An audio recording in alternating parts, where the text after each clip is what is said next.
A new high for the Indian Sari, as Chennai based dentist and adventurer Dr. Issa Fathima Jasmine summited Kilimanjaro draped in a traditional 6 yard silk sari.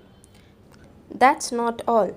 She also performed push ups 19,341 feet above sea level.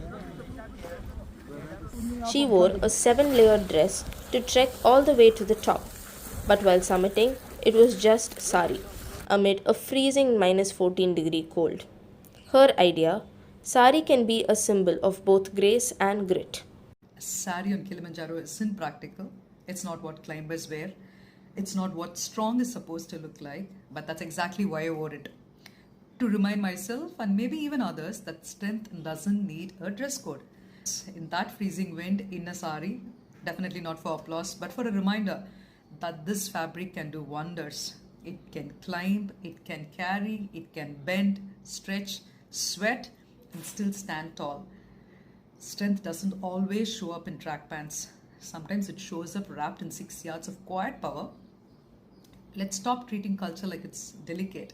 It's not. It's actually not. It's strong and stubborn inside. And why I did the push-up, that wasn't planned. That was a moment of rebellion, a moment of proof, moment of play rather. Because somewhere someone thinks saris are for show. For soft women, for weddings or for waiting rooms. Definitely not for mountains, definitely not for power. That's why I dropped to the floor and did the push-up. Isa has already done the Everest Base Camp, Kilimanjaro, the highest freestanding mountain, with tough, diverse terrains and landscapes, she says, is all about challenging herself. Only mountain goat here.